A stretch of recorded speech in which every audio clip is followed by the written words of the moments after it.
Hi, I'm Kitty, and if you're in your late 50s, you're in the messy middle. And by that I mean you're probably still in a career, you're probably just now kind of figuring out where you're going to be for retirement. You might still have kids at home, I know I do. You may be dealing with aging parents, I know I am. And you may be looking back on your life going, did I accomplish what I wanted to accomplish? Did I have fun? Did I work hard enough? Have I planned well enough? What's going to happen in the future? And you may be stuck, not knowing how to reinvent yourself or whether you even should.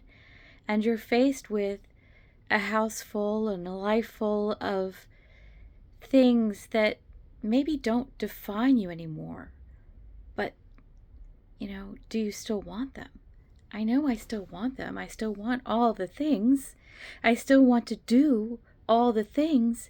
But I'm at the point now where my health says maybe I shouldn't learn how to go water skiing. Maybe it's too late to learn how to snowboard. I just don't think I can do those things anymore. And yet I see people my age that do those things. So am I stuck now in this form, or can I reinvent myself into another form? And you may be stuck in that same kind of dilemma as well. And so I really wanted to develop this channel as a place to explore what it means to build a meaningful, imperfect second half of life. Because I don't know about you, but I'm not done. I haven't checked everything off yet.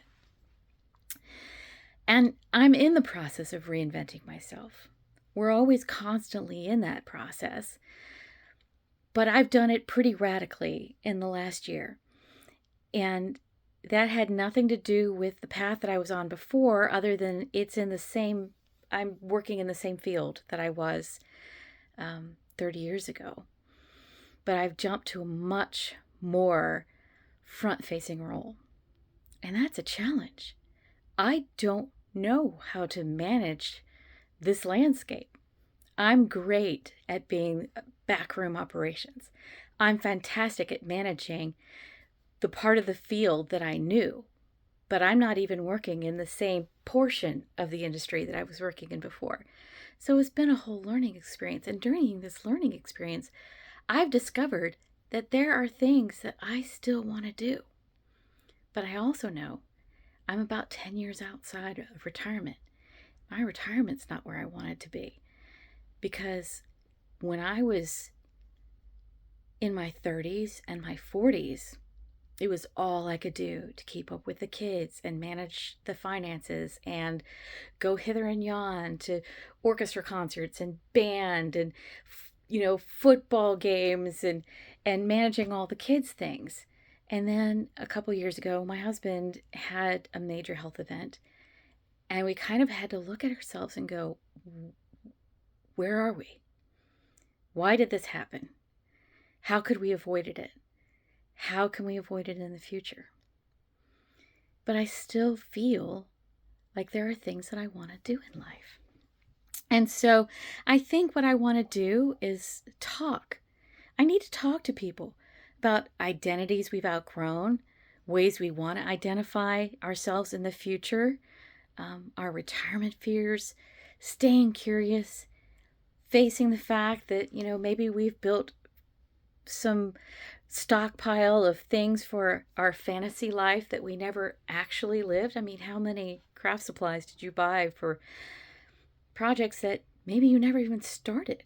I know, I have an entire craft room of doom. And so, yeah, I identify at work as the old lady, which is scary because I don't feel old. But the young up-and-comers are doing fantastic, and they kind of are like, get out of our way, geriatric lady. I didn't have gray hair until last year. What happened? So these are all the kinds of things I want to talk about. And I hope that I find some people that want to talk about it too.